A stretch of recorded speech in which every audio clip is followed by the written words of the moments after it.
I don't want American citizens to starve or die, not be able to feed their kids. That's not a good environment. We live in a very rich country. We shouldn't be spending billions of dollars on foreign countries and foreign invaders when we can be taking care of the people who are actually means tested, right? If this woman is actually a school teacher, she's actually working, and she still can't afford to feed her kids, what's going on with that? Is it a financial literacy thing?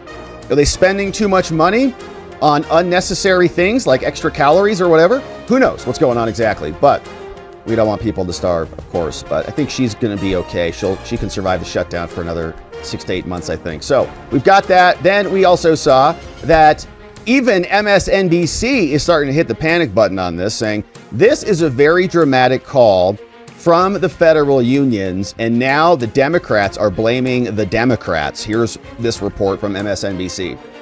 Yeah, this is a very dramatic call from that union of federal employees representing hundreds of thousands with a statement today saying, among other things, that it's time for our leaders to start focusing on how to solve problems for the American people rather than on who is going to get the blame for a shutdown that Americans dislike. Because when the folks who serve this country are standing in line for food banks after missing a second paycheck because of this shutdown, they aren't looking for partisan spin. They're looking for wages that they earned. They go on to essentially say that Congress needs to pass, in their view, a clean CR.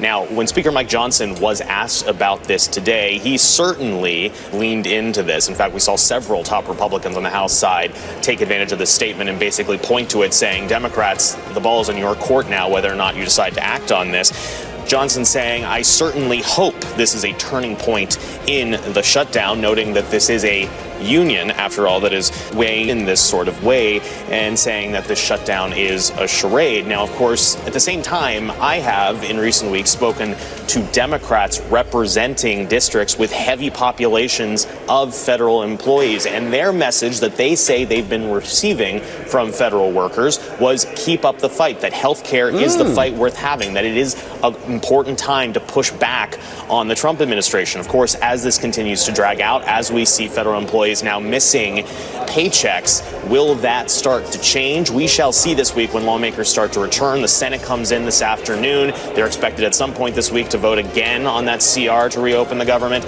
And members of the House Democratic Caucus are going to be here as well, so we'll be polling them too.